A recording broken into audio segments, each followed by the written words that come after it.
Twix presents WWF Fully Loaded.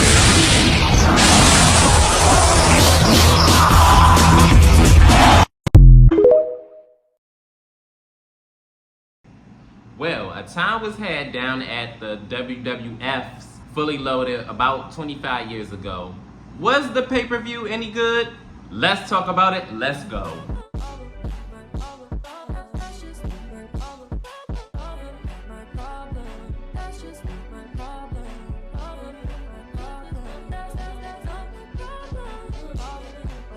Hey, what's going on tonight? It's me, TJ, and welcome to my YouTube channel, Wrestling Nostalgia, where I give my wrestling content on these videos. So, today, we're going to be reviewing, this is going to be the first of this series that I'm doing a retro review of the pay-per-view event, WWF Fully Loaded, and was it any good?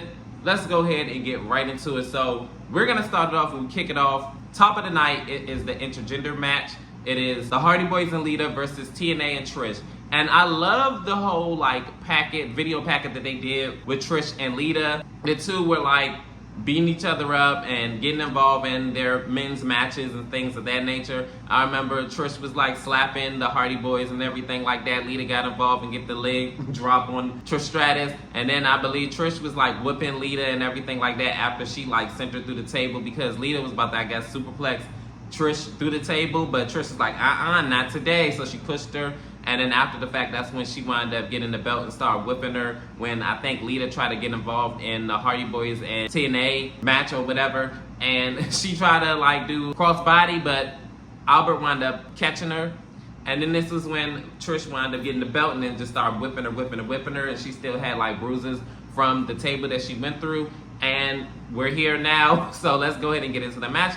The match started off with TNA and Trish making their entrance, and then we get into the Hardy Boys and Lita. They wind up coming out swinging, and the men started off in the match. And after a while, after the men like tagging it out or whatever, Trish tried to get involved, and it did not work out in her favor because she tried to slap Matt Hardy, I believe it was, but she ended up slapping. Well, she got Matt Hardy the first time. Second time, she wound up slapping Tess. Matt Hardy or whatever like wound up tagging in Lita, and Lita looked like she was about to go ahead and give Trish exactly what she was looking for, but Trish didn't want those problems, so she wound up tagging in Albert. Looked like Albert and Lita was gonna go ahead and mix it up in the ring, but Lita was like, I don't want them problems. So she wound up tagging out. I remember one point in the match where they did like a 3-person suplex on Albert, or was it Tess, with Trish involved. After the men go ahead and mix it up, this is when Matt Hardy wanted to say, oh, you want her, you want Lita? And it was so crazy is the fact that, like, they were like, the chants of Lita were like deafening. Like, she was like the most over, probably that year in 2000, more than probably like any other year. Like, she was getting stone cold, like Steve Austin chants or whatever. Lita. So she wound up getting tagged in. She wound up doing a tornado DDT on Tess.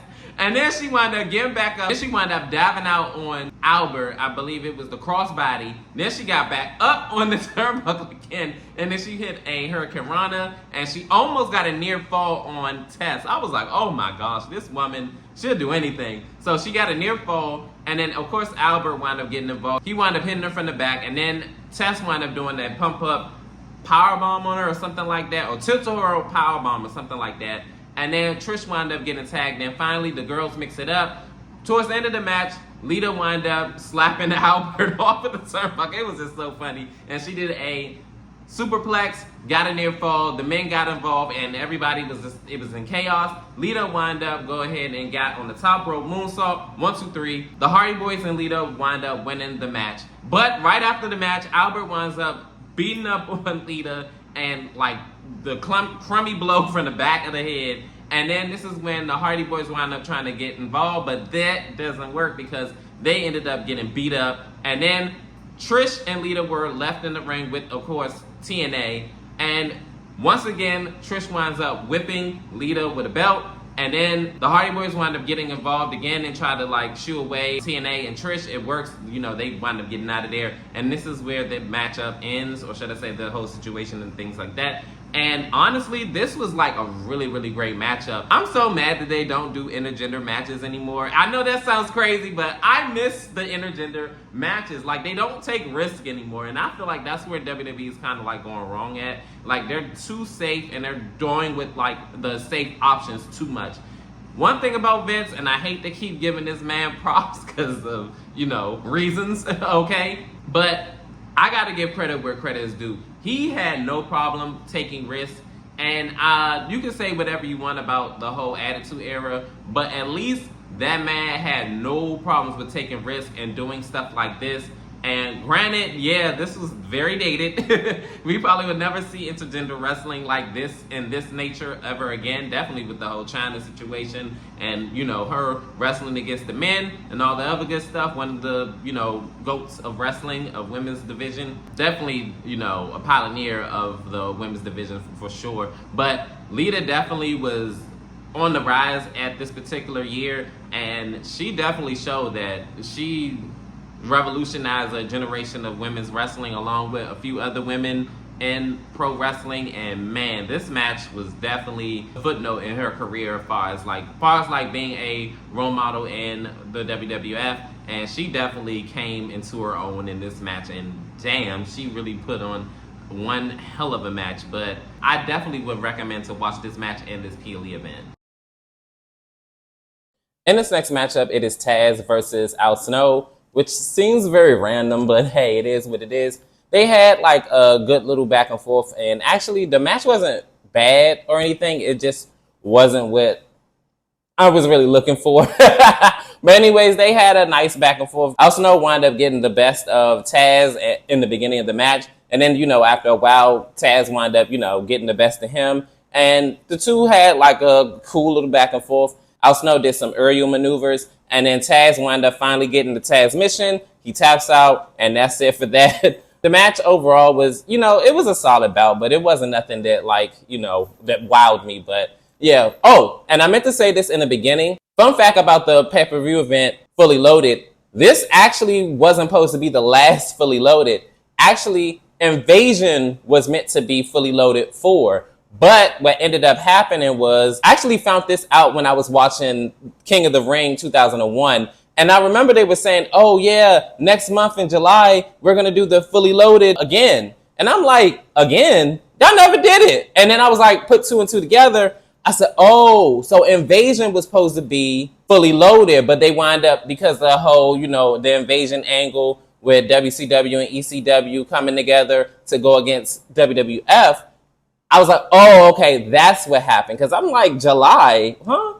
But yeah, there's that. And also, Mick Foley wound up running into, earlier, before this match, running into Edge and Christian. And allegedly, Christian was sick. And then once Mick Foley wound up coming into the back, or whatever, the back area of the bathroom, he was all, oh my God, I can't go on. And Mick Foley wound up taking Christian out of the match. Temporarily. I guess APA and Christian won't have their match tonight. But also in the segment, I remember it was Triple H and the WWF Women's Champion, and they were, you know, talking on the couch or whatever. And once again, like, another bundle of roses come, and he's all like, who's these roses from? Who's these, like, seriously, who's these roses from? So she's like, ain't it from you? So he was like, no, like, did you, like, think to look at the card? She said, why would I think to look at the card if I know it's from you? Like, why would somebody randomly be giving me some flowers? So he finally opens the card, and it says something about it's true. And of course, that's Kurt Angle. And then that's when she was looking like so crazy in the face, like, huh? I'm like, girl, you know that man got a crush on you, acting all oblivious. But yeah, I guess we're going to see what's going to happen later on tonight. In this next matchup, it is Perry Saturn versus Eddie Guerrero for the European Championship. Eddie Guerrero is the reigning and defending champion in this matchup.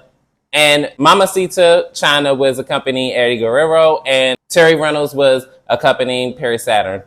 Terry and Perry, tongue twister. But anyways, it started off with China going and making a way at Terry, but Perry Saturn wound up getting the brunt of the beating, because she wound up just knocking him down, and then she wound up finally getting her hands on Terry. And Perry Saturn wound up, Terry and Perry, he wound up hitting China from the back. And then this is when Eddie Guerrero wound up, getting, mixing it up with him. And then they finally get in the ring. They wind up having their little, back and forth. And it actually was a pretty decent bout. But towards the end of the match, Terry wound up coming back out in the ring because she was in the back during this whole ordeal of them having their matchup for the European Championship. And then she wound up coming out because China wound up getting knocked. It was so crazy because she got clotheslined through the table. The table just collapsed. I'm like, goodness gracious, did they duct tape that table?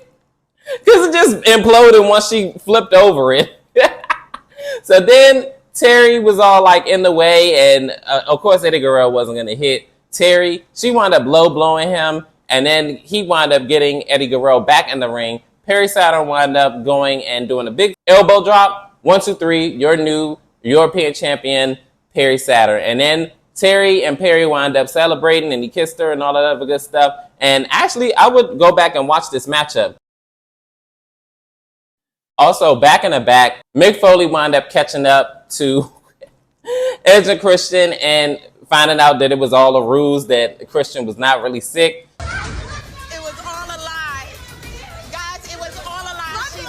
So he said, I was going to say, go ahead and defend your championships on Monday Night Raw. But you know what? Since it looks like you're feeling a lot better, you're going to defend him tonight. So he all like, no, I really am. I'm sick. Oh. So he wound up finding out.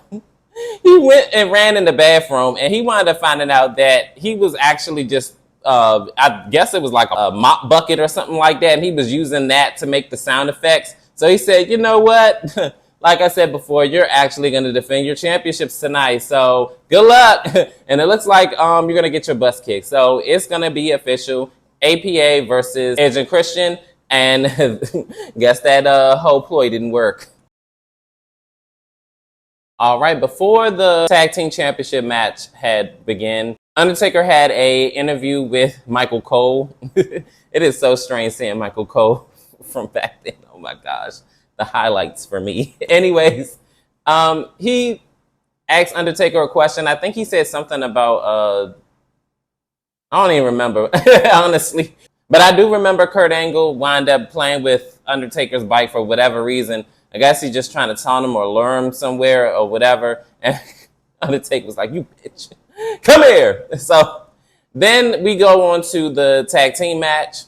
Edge and Christian, the tag team champions versus the Acolytes. The two, were hurling insults at each other, whatever. Go ahead into the match. The match, I don't even remember a ring bell being rung, but they wound up, Acolytes was beating up on Edge and Christian, like a good majority of this match up until DQ finish. I see that this was a thing prevalent back then too. And it was because Edge had wound up hitting the championship on the Acolytes. So of course, they are still tag team champions, but they still got beat up even. And it was so crazy. And they got ran out of the ring. And this is where the night ended for the Acolytes and Edge and Christian. They're still the tag team champions. But after that, this is when Kurt Angle and Undertaker were still in the back, doing whatever the hell they were doing. Undertaker was hot on Kurt Angle's heels. So then this is when Kurt Angle wound up hitting him with, I think, a lead pipe or something like that on his leg. And then he ran away again because he was all like, oh, I'm still going to come after you. It was so crazy. But also another thing that happened was Triple H and Stephanie were still going back and forth about the whole card thing. So she was like, oh, why don't you just go ask Kurt Angle yourself since you're so concerned about it? I was like, ooh. So that's where this section ends, and he winds up storming off. In this next matchup, it is the IC Steel Cage match. The reigning defending Intercontinental Champion Val Venis putting up his title against Rikishi, and he is accompanied by Trish Stratus, of course. So she's doing double duty. So this matchup started off with Val Venis already saying, look, I'm trying to get out this cage. I don't want them problems, but Rikishi was not playing with him. And a good majority of this match, Rikishi was dominating. I remember at one point of the match where Trish Stratus wound up slamming the cage door into Rikishi's face. And this brought out Lita, and she had a belt of her own. And you know what's so crazy about this situation is that she had a belt and she was whipping Trish Stratus all up and down the rampway.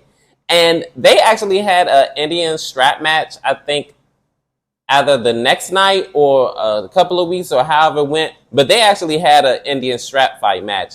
And it's crazy how that whole thing had worked because they definitely did implement the belt quite a few times. So, of course, people should have seen it coming. But anyways, somewhere down the line, the referee got knocked down and Val Venus wound up being laid out. And Rikishi was on the top of the steel cage.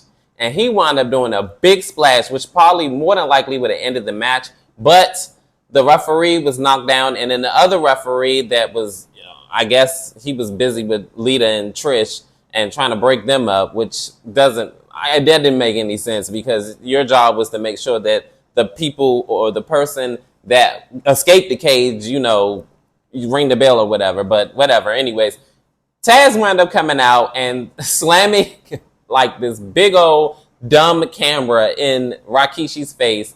And then he wound up getting back into the ring. Rikishi, he fell back into the ring. And then 1, 2, 3, Val Venus retains his Intercontinental Championship. This match actually was pretty decent, solid bout. And Rikishi doing that dive out on off of the cage will definitely be iconic. Definitely would recommend to watch this match again.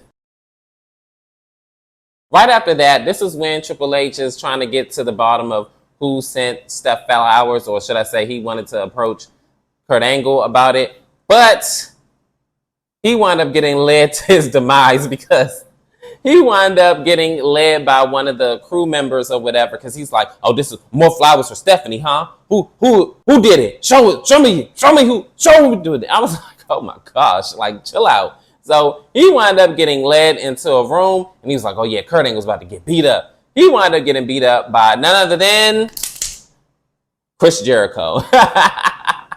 Yo, that was just so crazy. Chris Jericho definitely was a mastermind in all of this. And he definitely used Stephanie as a ploy. Chris Jericho definitely played his cards right with this one, but we'll see if it all worked out in the end because he actually has a last man standing match against Triple H later on tonight, but we're going to check that out too.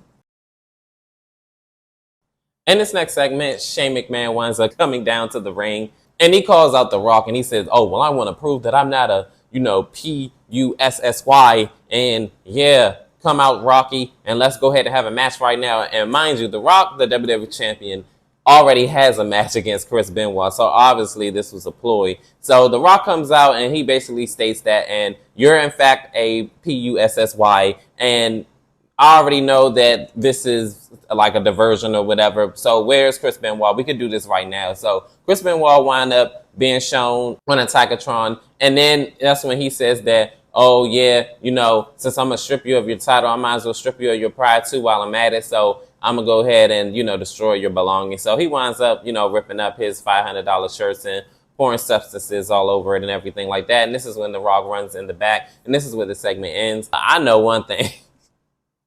You rip up a $500 shirt of mine, we gonna have some problems. In this next matchup, it is The Undertaker versus Kurt Angle. So this match starts hot and heavy, swinging, where right from behind, after Kurt Angle makes his entrance, Undertaker came up right behind him on his motorcycle, and they wind up like getting into fisticuffs, or should I say, Undertaker for a good majority was like beating them up all into the crowd, and then they wind up back into the ring, where the match finally takes place. And a good majority of this match, Undertaker was like dominating him up until Kurt Angle wound up getting the leg of Undertaker. And then he just was working on that for a brief little second. And then Undertaker just, like they had a nice back and forth here and there. But like I said, Undertaker was like basically dominating this match. But towards the end of the match, Undertaker wound up hitting a choke slam. And then the last right powerbomb, 1, 2, 3, Undertaker wins this match.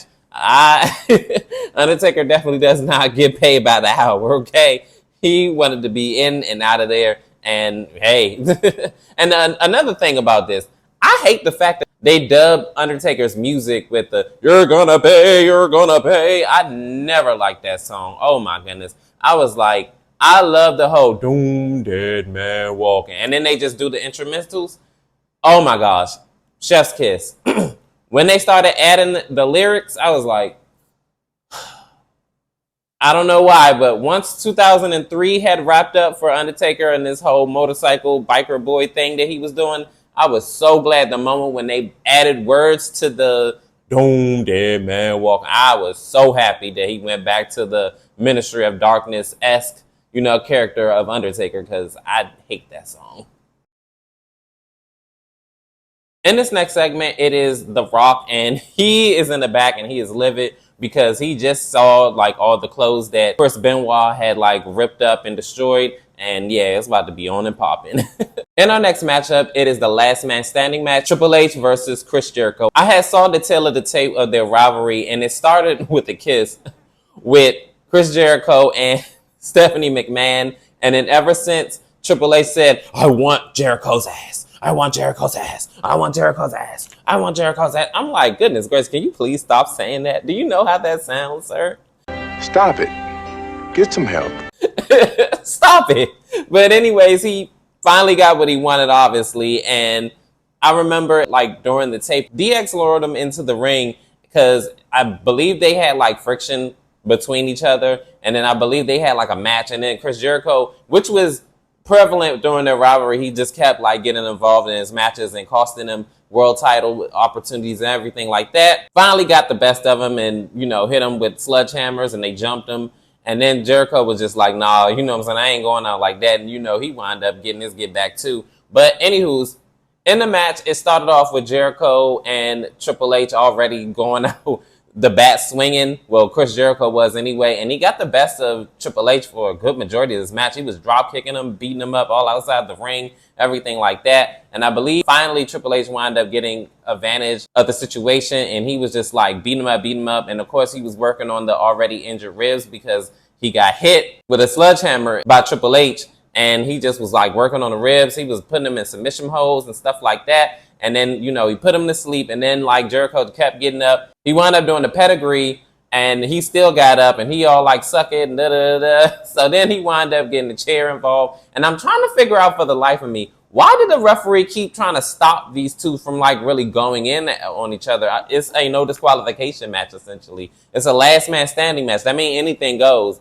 So when he was about to pedigree Jericho on the chair, he pushes the referee, and I'm like, why in the world, referee, get out the way? Like, this is not a regular match. So I don't know if, like, he forgot that or not, but whatever. But Jericho wound up low blowing him, and then he wound up hitting him with the steel chair, and they both were out. So they're, like, fighting it out. And I remember at one point in the match where Jericho had Triple H in the walls of Jericho, and of course, there's no tapping out, but he wanted to basically put more torment onto him. But Stephanie McMahon winds up coming in the ring and slapping him, well, trying to slap him. Like, she got him off, and then she tried to slap him. Then Jericho put her on the walls of Jericho. He wound up beating him up, and they were, like, outside the ring. I remember at one point they hit each other with the monitors. It was just so crazy. Triple H wound up getting a sledgehammer, and he tried to hit it on Jericho, but he missed. Jericho wound up doing a slingshot into the steel pole of the ring. And then, on another count, but of course, they both wind up getting up. So then Jericho looks like he's about to put Triple H through the table. He winds up low blowing him. Then he winds up back suplexing him onto the announcer's desk. And then the 10 count, at the last second, Triple H got up. And your winner is Triple H of the last man standing match. And then he wound up going back down. And mind you, he was a bloody mess. Like, he looked crazy. I was like, oh my goodness, you talk about the last man standing match. He didn't look like much of a winner. He was leaking all over the place. But this was actually a really, really, really, really great matchup. And honestly, to me, like so far, because I haven't gotten to the main event yet, this should have been the main event. Like, it was second to last, but this definitely was Chris Jericho's breakout match. Being as though that he was only in WWE for like about a year because he made his debut in 99. Well, actually like less than a year because it was 99 and I believe it was in August he debuted. And then this pay-per-view event was in July. So he was there for 11 months at this point. And he actually had a really great matchup. Like, this was definitely his coming out party. I'm so glad that he finally was able to get a shot at the world title and actually have a run with it. It wasn't the best, but I mean, it happened. But anyways, like I said before, Chris Jericho's current state of his professional wrestling career is definitely in question. But hey, I'm going to just leave it off right there. And finally, we are here at a main event. It is The Rock putting up his WWF World Championship against Chris Benoit. So this matchup is very unique because if The Rock gets disqualified, he loses his World Championship. And the reason why they, I guess, implemented this was because of the fact that Mick Foley, who was the commissioner at the time, said that, oh, well, you're starting to be a hothead. And, you know, just to make sure that you're going to keep your emotions intact and everything like that. If you are disqualified during this match, then your championship will be relinquished. And I'm like, I don't think that was a good idea, but we're going to get into that. So Chris Benoit and The Rock wind up like mixing it up in the ring, and a good majority, or should I say the first half of the match, The Rock was like taking it to Chris Benoit, and then he even wanted to fight on Shane McMahon as well. It was crazy because he kept like running, he kept running around trying to get him, and he just kept ducking and like getting out of there and everything like that. You would have thought he was Lil' Kim the way he did. It was just so crazy. So then, like, he wound up finally getting him, but by way of Chris Benoit, because he wound up slingshotting him into Shane McMahon, and then they wind up, like, mixing it up. And then, like, it was pretty evened out after a while, and then Chris Benoit wound up getting back into the flow of things. But towards the end of the match, Shane McMahon wound up getting in the ring, and he had a steel chair, and he wound up hitting the referee. And I'm like, what the hell? So then The Rock wound up trying to get to Shane McMahon after he gets the chair, and he tried to swing it at him. But of course, Shane McMahon gets up out of there, and the referee seen this, and I guess he must have thought that The Rock hit him with the chair, because he rings the bell. The Rock has Chris Benoit and the cripple across face, and everybody and myself thought that, I mean, Chris tapped out or something, or maybe passed, I don't know. But he said that no, The Rock is disqualified. And I'm like, huh? So they said the new WWF champion, Chris Benoit. And it looked to me, or should I say, I heard that everybody was cheering. And I'm like, ain't Chris Benoit heel? I don't know. Maybe I need to watch. And I kept playing it back. And I'm like, are they cheering for Chris Benoit that he won? And he supposed to be the heel, like I said. But he was holding up the world title, and everybody was like, I guess kind of pissed off at this decision, because like I want to say, I guess it must have been a mixed reaction, because people were throwing stuff in the ring, and I'm like, Chris Benoit's not even in the ring anymore. Why are you throwing shit in the ring? Like, what are you doing? So the commissioner at the time, Mick Foley, wound up coming out, and he said that this match is not going to end this way because nobody here seen no disqualification. I didn't see no qualification. This match is going to continue. So Chris Benoit wound up coming in the ring. They wound up mixing it up, and they had a back and forth for about, I want to say, like 2 minutes, and then The Rock wound up hitting him with the Rock Bottom. 1, 2, 3. The Rock retains the World Championship. So was this pay-per-view any good? Yes. I definitely would give it like 4 stars. To me, it was like a good mixture of like really, really, really excellent matches, on top of like other matches that I could have did without, like the Taz versus Al Snow match. Honestly, I mean, don't get me wrong. Again, it wasn't a horrible match. It just looked very random on paper, you know, but hey, it is what it is. But overall, this pay-per-view event was definitely great, honestly, in my opinion. And the matches that I say that I definitely would rewatch over and over again is definitely the Last Man Standing match, Chris Jericho versus Triple H. Definitely a 5-star classic. Honestly, those men were definitely in the blood feud, and it showed. And definitely, of course, y'all already know the way I was talking about the starter match, the intergender match. Oh, yes. Definitely was a great match and a great showing between the ladies. And definitely Lita was the star in that match. But comment down below, what was your favorite match on the Fully Loaded pay-per-view event? Did you like it? Did you love it? Did you hate it? Did you absolutely despise it? Leave it in the comment section. Like, share, and subscribe. Help me grow this channel. Your love and support is definitely greatly appreciated and welcome. Peace. TJ, I'm out.